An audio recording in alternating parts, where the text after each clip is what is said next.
Kicking off at number 5, The Burrowers, 2008. We don't quit. We don't sleep. Looks like you found yourself a hole in the ground there, Will. A surprise entry for an otherwise surprisingly effective horror movie, and it will be even more of a shocker to fully realise that this film is in fact a western. Yeah, exactly, a western, a creature feature horror. Who would have thought it? But in fact, 2008's The Burrowers is certainly worthy of a look-see, and when we boil down the bones of what makes a creature feature horror worth its salt for a relatively low-budget horror, this one has a few lessons to teach us. Written and directed by J.T. Petty, the man responsible for writing the Outlast video game series, The Burrowers tells a tale of a group of pioneers in 1879 who venture through the Dakota territories in their attempt to try and build a new life out in the wild, wild west. Sadly for them though, during that time the colonists begin getting picked off one by one, and then a series of strange holes begin to appear. Now this film is incredibly reminiscent of the classic horror comedy creature feature 1990s Tremors, which is 100% worthy of making a list similar to this, but of course we're compiling this list for horror rather than humour, and if you've seen Tremors you'll know it is damn hilarious. You see, like Tremors, The Burrowers lives up to the promise made by any creature feature horror movie. The creatures, as in, you know, the most important part of the movie, are actually terrifying in this film, and they are. Also, the cast of this film is stacked with 90s cinema goodness, starring William Mapotha, Sean Patrick Thomas, Doug Hitchinson, and none other than Clancy Brown himself. Yeah, although it may not seem it, The Burrowers is a surprisingly effective movie and well worth a watch for any fan of creature feature horror. Swinging in at number 4, Mimic, 1997. Nobody up there knows about this. Nobody would. Not until it's too late. These things can imitate us, they can infiltrate us and breed a legion before anyone would even notice. Alright guys, this one may come across as being noteworthy of a little bit of nostalgia, but if we're being honest, I'm pretty confident that nostalgia and creature feature are a subgenre of horror cinema that were meant to go together. However, much like our previous entry, The Burrowers, part of what makes this movie so good is the surprising stance it takes in subverting common tropes to prove its point. In many ways, Mimic was ahead of its time following its release back in 1997, and what director better suited to deliver such a bold promise? Of course, our man Guillermo del Toro, although famously he hated making this film. Written and directed by del Toro, based upon the short story of the same name by Donald A. Wollheim, Mimic tells the tale of a scientist and entomologist named Dr. Susan Tyler, played by Mira Sorvino, who is fantastic in this movie, may I add, and whose character is responsible for developing a species of insect known as Judas to eradicate a deadly disease spread by cockroaches in downtown New York. Now, in typical late 90s science-based horror, although Dr. Tyler is successful in wiping out the disease, things very quickly and very rapidly go awry. It's also pretty important to note that if you're creeped out by insects, particularly highly intelligent insects with a knack for rapidly evolving, then there are many moments in this film that will gross you out. It's strange because Mimic is oddly one of del Toro's lesser known releases, and although it didn't exactly shake things up at the box office stylistically, it's perhaps one of his most visceral horror creations. As you'd expect from Guillermo, the physical effects in this film are top notch for the time, and the psychology behind the Judas insects are surprisingly horrifying. Evolution is really messed up, and you just need to watch this film to realise that. Oh, and also Josh Brolin and Norman Reedus are in this film, so yeah. Give it a watch just for that. Next up at number 3, Cloverfield, 2008. Okay, well, I mean, what about police, fire department? I couldn't get through. Okay, it just seems a little...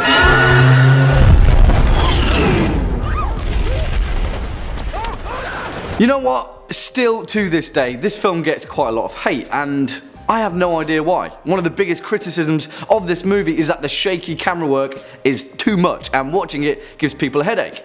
I mean, okay, yeah, that's fine, but maybe avoid found footage horror if you're not in the mood for that, because the equation is simple. Handheld camera, being chased through the streets of Manhattan by a giant, terrifying monstrosity, and yeah, unless you've got a Steadicam vest, by proxy, things are going to be a bit shaky. And whilst we're on the topic, creature feature aside, 2008's Cloverfield is perhaps one of the finest demonstrations of found footage horror ever. It really is, and I think it gets a bum deal because Cloverfield is fantastic, and it's a much more important film than it's given credit for. Written by Drew Drew Goddard, directed by Matt Reeves, and produced by the contemporary legend of science fiction, J.J. Abrams. For all intents and purposes, Cloverfield is the horror amalgamation of the legendary Kaiju and Godzilla series. You see, Cloverfield was made with a reverence for those movies, which have held an important place in both science fiction and horror, but let's not beat about the bush. They're anything but scary. I mean, they're awesome, but yeah, Mothra isn't exactly the kind of visual monstrosity known to induce nightmares, really. Cloverfield, on the other hand, whilst admittedly being more thriller than horror,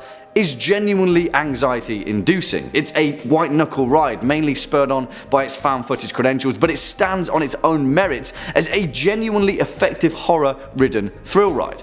Also, again, the most important facet of this list, the titular creature behind the feature, is more than worthy of note. We know so little about the Cloverfield monster that in itself serves to propel the horror behind this movie. It's Lovecraftian, or it could be, and that's reason enough to give this movie a watch. Yeah, the characters might be a little bit annoying, but hey, we're watching this film to see a first-hand account of New York being torn apart by a cosmic horror of unknown aquatic proportions. What did you expect? Coming in at number 2, Pumpkinhead, 1988.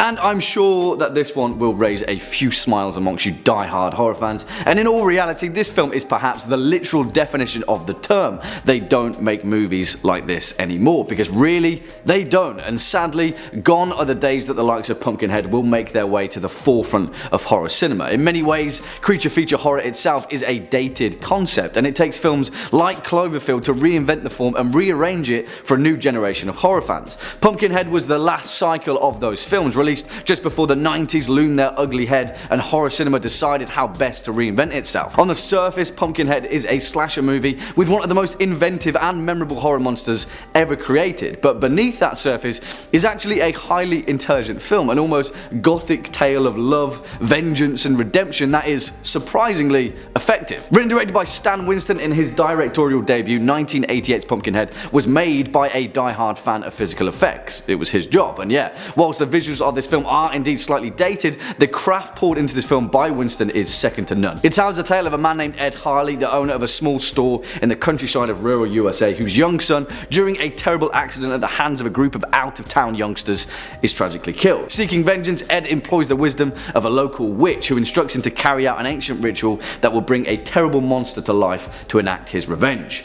The price of that? Well, that's why you should watch this movie, but really, start to finish, Pumpkinhead really is the definition of creature feature horror, and it's a must-see for any fan of horror, cult horror or otherwise horror. And finally, coming in at number 1 spot, The Descent, 2005. And while some of you may be a tad surprised to see this movie take our number 1 spot, I hear you, but first and foremost, let me explain. I thought long and hard about what a true, genuinely fear-inducing creature feature horror could be. You see, in many ways, we don't exactly watch creature feature movies for the sake of getting scared, right? In some ways, the subgenre itself is similar to horror comedy, which is perhaps why films like Tremors, Anaconda, Lake Placid, and Eight-Legged Freaks are so successful. You see, we watch these movies for their passion behind horror cinema, to visually witness all of the tropes and styles that make them so appealing. Gross physical effects, witty one-liners, a titular monstrosity of a creature feature.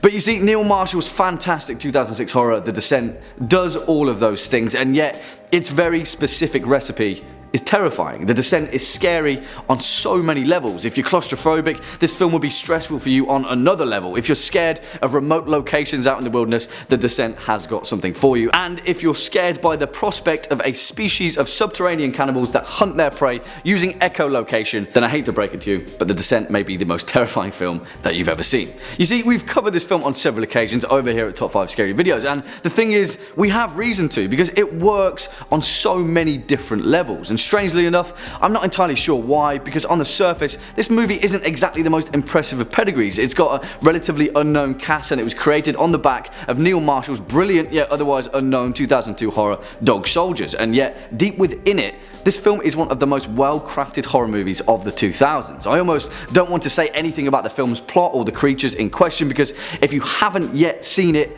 really, you're in for a treat with this movie. Kicking off at number 5, The Cave, 2005.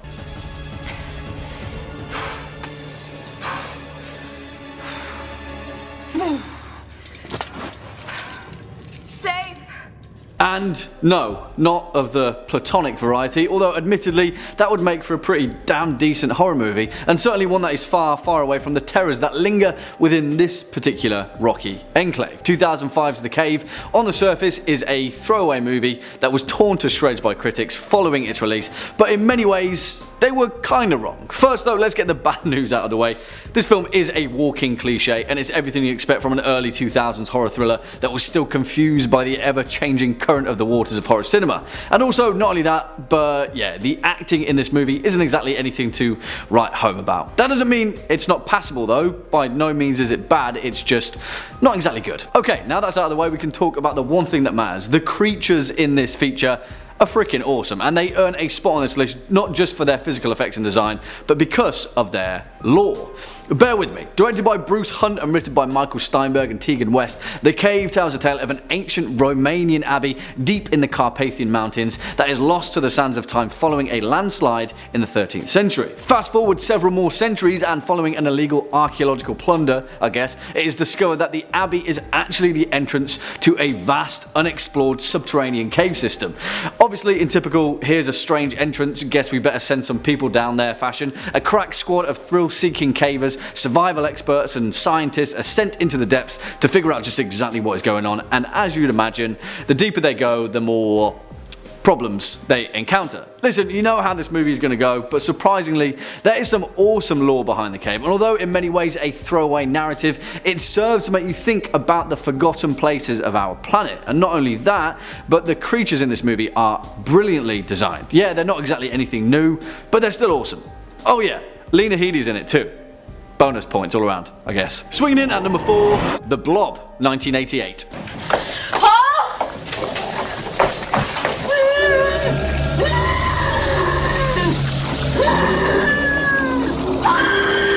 Oh no, Paul, how quickly your fate arrived. And whilst that may be spoilers, guys, just watch the movie and you'll see just exactly what you're missing. Also, I will count the 1958 horror classic of the same name, and whilst the two of them are certainly comprised of the same alien DNA, they can also stand on their own 2 feet.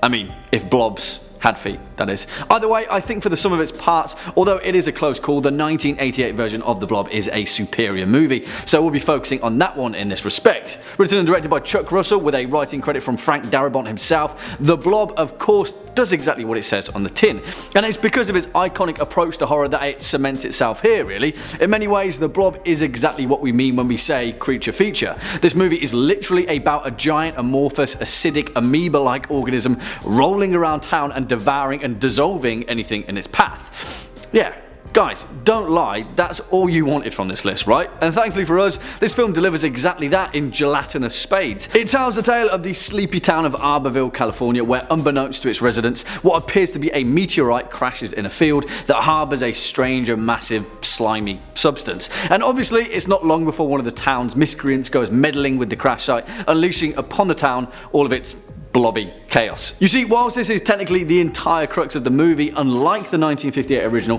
the remake of The Blob actually attempts to tie together a few loose ends, giving a much more consistent air of plausibility to this film that frankly serves to complement the horror experience as a whole, and it has a great ending too. 1988's The Blob was a box office flop, and it was cast aside as an unnecessary remake, but I say forget that noise because it's got all of the components for a fantastic creature feature, just with more amorphous suffocation and more dissolvement of limbs.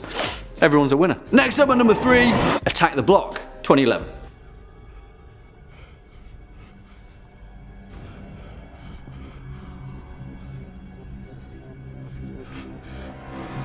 Okay, now although this film is certainly in the remit of a horror comedy, it's so unique in its approach and so fantastically well done that you'd be forgiven for not sitting down purely with the intention of laughing for an hour or so. Yeah, this movie is funny for the most part, and yes, its dialogue is quicker than a rat up a drainpipe, but it's also a frighteningly effective creature feature, and it's a demonstration of just how versatile horror and its many subgenres can be.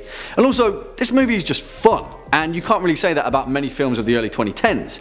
Written and directed by Joe Cornish in his directorial debut role, and yes, this guy would go on to direct Ant-Man and Star Wars. Attack the Block tells a tale of a young nurse named Samantha Adams, a resident of Wyndham Tower Block in central London, and yes, the connection to John Wyndham's Attack of the Triffids is certainly not lost on this film, I hope. You see, Samantha, played by the remarkable Jodie Whittaker, who carries this movie effortlessly alongside her young cast, is mugged by a gang of teenagers, Pest, Dennis, Jerome, Biggs, and their leader, Moses, played by the fantastic John Boyega, but she is quickly able to escape when, fortunately for her, a meteorite falls from the sky and crashes into a nearby car. Sensing a theme here. Of course, in the meteorite is a strange, seemingly extraterrestrial creature, and then we have all the bones for the next 90 minutes of brilliantly orchestrated chaos. Start to finish, this film is enthralling in its approach as the ramshackle gang of survivors seemingly put aside their differences in a matter of saving the planet from assured alien destruction. Obviously, that was a little bit of a hyperbole because this film is so impeccably British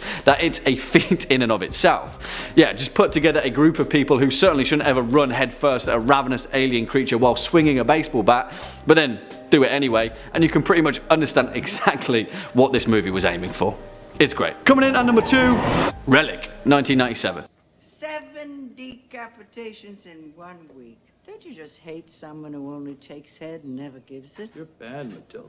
Real bad. Autopsy attended by Luke. Alright guys, we've covered this one in quite a few honourable mentions before, and I saw quite a few of you calling for its place in this list in our last video, so yes, certainly, I oblige. 1997's Relic is an awesome movie with an awesome monster, and if you haven't yet seen it, you certainly should. Also, that scene that we just played, starring Audra Lindley as Dr. Zwizik, is probably one of the finest throwaway scenes in 90s horror. Seriously, the acting clout in that scene is something to be admired, and then she's pretty much just never seen again. If that doesn't sum this movie up, then I'm not sure what will. Directed by Peter Hyams and based upon the 1995 novel of the same name by Douglas Preston and Lincoln Child, it tells a tale of Dr. Margot Green, played by Penelope Ann Miller, an evolutionary biologist stationed at the Field Museum of Natural History in Chicago. Here, during her application for a new research grant, she stumbles upon the new research of an anthropologist, Dr. John Whitney, who was seemingly disappeared after studying a tribe out in South America. Part of this research is a strange stone statue depicting a creature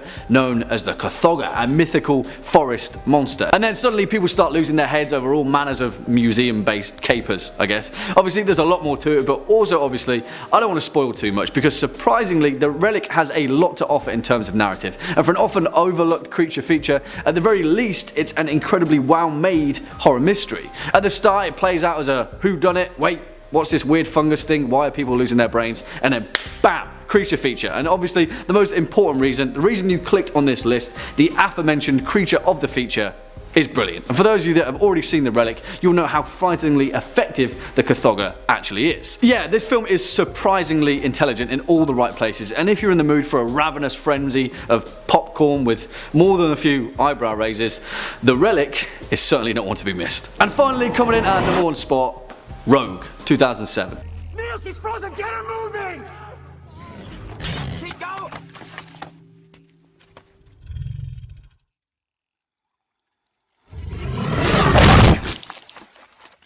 Wow, this film, holy shit.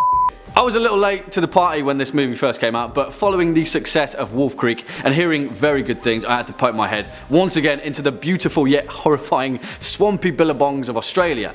If you know this channel well, you know that I have a quiet reverence for the fantastic horror entries that have emerged from Australia over the past few decades, and truly, Rogue is one of them. The first and most important point of this entry is that Rogue is an underappreciated classic in its own right, particularly when it comes to creature features. On this list, we've had ancient subterranean demons, giant amorphous acid blobs, phosphorescent space glow stick monsters, ancient South American chimeras, and then this, a saltwater crocodile. And believe me, that saltwater crocodile is more terrifying than all of them combined. And the second most important point, it encompasses one of the most important motifs that Australian horror cinema has nailed to near perfection: the fear of the natural world. Also, you'll be forgiven for piping up about the other 2007 Australian crocodile horror, Black Water, which is a damn fine movie, but yeah, this one is far better. Written and directed by Greg McLean, the man responsible for 2005's Wolf Creek, Rogue tells a tale of a group of tourists on a crocodile watching river cruise in Kadaku National Park, part of Australia's Northern Territory, led by charming wildlife researcher Kate, played by Radha Mitchell. After winding up for the day and taking her crews back before darkness falls, the tour spot a flare from up in the river. Obliged to go and see if someone needs rescuing, something hits the boat from beneath the water, and then we're off. Rogue. Listen, Jaws is uncomparable as a horror movie. It's brilliant, but Jaws is to sharks as Rogue is to crocodiles. Really, it's that good. And part of the success behind this creature feature is that the crocodile looks so damn real, and the physical effects behind Rogue are nearly flawless. Also, talking of real life, this movie is based on a real life crocodile named Sweetheart, a giant male saltwater crocodile who attacked boats in Australia in the 1970s. Nightmare fuel. Kicking off at number 5. Razorback, 1984.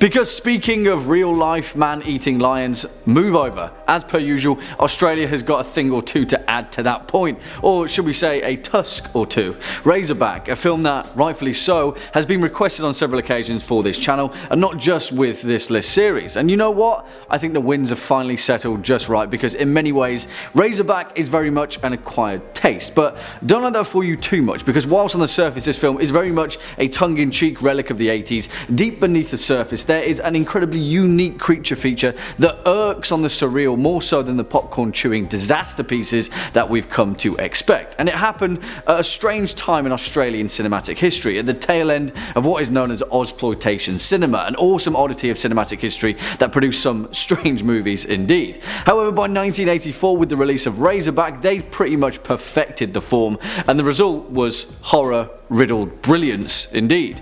Written by Everett de Roche, Razorback was based upon the novel of the same name by Peter Brennan, and it had the directing clout to back it up. Directed by Russell Mulcahy, the man that would go on to direct Highlander, There Can Be Only One. Part of the biggest appeal of Razorback is just how damn beautiful it is. Really, this film is a feast for the eyes, and it's perhaps one of the only B-movie-esque creature features that could ever pull off a bizarre dream sequence smack bang in the middle of the second act, in the middle of the outback. Because despite it trying its utmost not to, this film just works. Razorback is just a neat little package of horror goodness, and a giant razorback boar terrorising the Australian outback is exactly what we want. It tells a tale of Jake Cullen, played by Bill Kerr, whose grandson is kidnapped and eaten alive by a giant razorback boar one night on his watch in the darkened outback, where Jake himself is then ultimately blamed for his murder. What ensues on the surface is a tale of reckless revenge at any cost, a husband searching for a wife, an old man searching for closure, all in the midst of a disenfranchised society losing its identity. Yeah, while as it may not seem it, Razorback covers some pretty weighty themes, and it looks amazing whilst doing so. Swinging in at number 4, Life, 2017. Oh my god. It worked.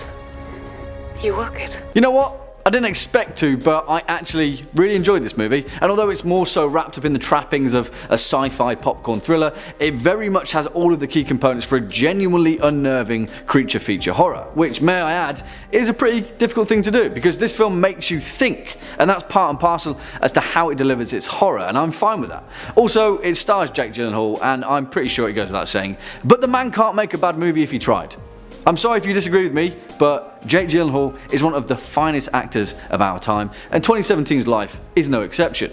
Directed by Daniel Espinosa, with writing credits from Rhett Reese and Paul Wernick, the writers responsible for Zombieland and Deadpool, Life tells a tale of an unmanned space probe that returns from Mars with strange soil samples, potentially containing evidence of extraterrestrial life. Thankfully though, the inhabitants of this near-future Earth are wise enough to keep this new life form far from the surface, for now, and instead it's captured and kept by the crew of the International Space Station. Obviously, as you may imagine, this strange soil sample certainly has a few interesting properties, and the people of Earth are absolutely thrilled to discover that we are, in fact, not alone in the universe. So much so that after running a national school-based competition to name this alien, they decide on dubbing it Calvin. And what starts as a cutesy little Calvin-esque amoeba, wow, that would be spoilers, but as you're probably guessing from the title of this particular list, yeah, things aren't pretty. Honestly, I would highly recommend this movie, particularly if you're jonesing for a dose of xenomorphic-esque horror, because in many ways 2017's Life is perhaps more so of a pseudo-origin story to Ridley Scott's Alien than anything else. And whilst that may be a little bit of a leap, it also may be telling as to where this particular space vessel is pointed. Hint, things get pretty bad and the ending to this movie is quite something. Give it a watch. Next up at number 3, Splinter, 2008. Jesus.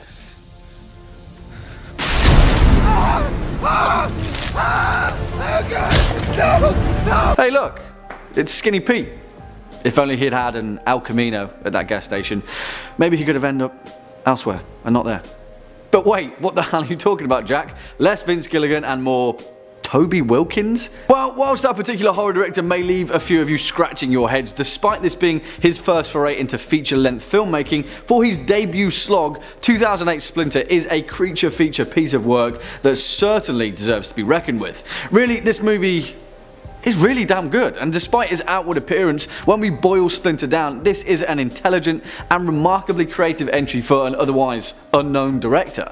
Why? Because when applying to the creature feature archetype, it gets pretty much everything right. Intelligent script with little to no exposition, check. Brilliant acting with some unexpected humour, check. Gross physical effects and a creative monster, double check. However, whilst getting all of these things right, Splinter also manages to turn quite a few of these things on their head. Mainly being that this is perhaps one of the few rare horror films where pretty much all of the characters actually make smart choices, which again is a rare thing, especially for a creature feature.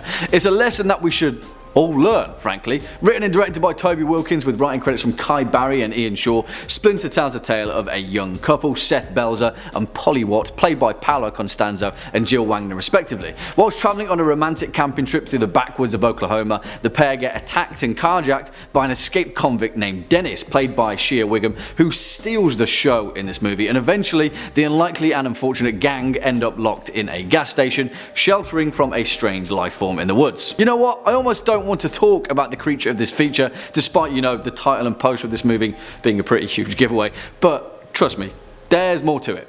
Splinter is a lesson that we shouldn't ever judge a book by its cover, particularly if that book is filled with parasitic spikes and it's running straight at you.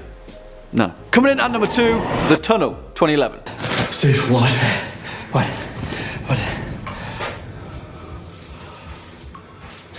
Jesus Christ. And whilst my reverence for the awesome continent known only as Australia continues, there is no denying the fact that when it comes to creature feature horror, they are peerless, given the fact that, well, put it this way, they were making horror movies about wild boars in the 80s, and when the ceiling is set that high, the only way is up. Or down, in this case, beneath the abandoned underground railway system of Sydney. But before we get to that though, I'd just like to make a point. You know what? I hate to come across as preachy, but it irks me a little when people find fault in a found footage film for being too shaky. Like, the whole point of found footage is to suspend the suspension of disbelief and then believe, if not for a moment, that what we're watching is real. Yeah, some movies definitely pull it off better than others, but to find fault with a film just because it's living up to its promise, yeah, I don't know. It's irksome. And when a film gets it so right and yet still get flack, well, such is the case with 2011's The Tunnel. Directed by Carlo Ledesma and written by Julian Harvey and Enzo Tedeschi, The Tunnel is perhaps one of the most successful crowd-funded films of recent times, which also makes it worthy of note here. It tells a tale of Natasha, an Australian journalist who, following a drought and water shortage in New South Wales, decides to follow up on the government's revoked plans to use millions of litres of water trapped in a network of abandoned train tunnels beneath the city of Sydney. You see, initially the Australian government were full steam ahead with this municipal plan, but suddenly after they discovered something down there, they decided to quickly pretend that they'd never said anything and refused to tell the public exactly why. And while being the keen-eyed journalist that she is, Natasha quickly assembles a team, and in an attempt to figure out just exactly what they're hiding, well, bad mistake, because we all know that nothing good lingers in the sewer system of a city. At the very best, you're going to see some giant mass of sewage. At worst, well, you're going to get the monster from the tunnel. And that's all I'll say, because despite being a movie that certainly doesn't show a lot, The Tunnel is frighteningly effective at the implication of a horror monster, which in this day and age is a rare thing to not only see, but pull off well. And well, The Tunnel does it to near perfection.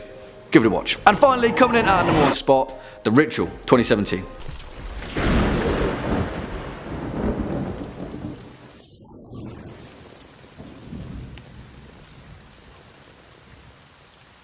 And you know what? Whilst in many ways this movie isn't exactly the most outwardly of creature features, when we truly strip it all away, all of the warning signs were certainly always there, albeit skewed behind an ancient Nordic tree line. You see, 2017's The Ritual is definitely a terrifying horror movie, although to see the creature feature wood for the trees, you may have to do a little bit of digging, but not too much digging because, yeah, you've been warned the Jotun is there, and you've been offered as a sacrifice. You see, the point is, although The Ritual certainly takes a while to get going, holy shit, when we finally get the payoff, this is perhaps one of the greatest creature features of this century. And not only that, but it has one of the most well developed and well executed creature designs in a long time. Perhaps ever, because I don't say this lightly, the Jotun could give the Xenomorph a run for its money. The thing is, where this movie has its detractions, as in where we can find fault with it, is in its pacing. Unlike Alien, this movie is not perfect. Yes, I agree The Ritual is slow. It's a difficult hurdle to get over, but with repeat viewings, this movie only serves to get better and better over time. And believe me, that's hard to pull off for a creature feature. The thing is, this isn't just a creature feature on the surface, it's much more than that, and it confused some people. I get it. Maybe it's just me, I enjoy the slow pacing, but holy shit, either way, when it gets going, this film is effective. Directed by David Bruckner with a screenplay by Joe Barton, 2017's The Ritual is based upon the 2011 novel of the same name by Adam Neville. It stars Rafe Spall, Arsha Ali, Robert James Collier and Sam Troughton as Luke, Phil, Hutch and Dom respectively, 4 friends who agreed to hike the Kungsleden forest in Sarek National Park, northern Sweden, following the death of their longtime friend Rob, whose wish it was to always hike the King's Trail. And that's all you really need to know, because although this film is neatly framed by several interlocking threads that serve to add some brilliantly earned depth to this movie, all we're concerned with is the forest and the many terrors that lurk within it. Right? And what begins as a strange series of events, an odd carved rune in an abandoned cabin, an eviscerated deer left in a tree, or, you know, the low rumbling sound of something that certainly isn't thunder, all manage to twist and turn their way throughout the forest trail in all their horror glory. If you've been put off by this movie, I'd recommend trying it again. Give it some time, because the final act to The Ritual is certainly worth it.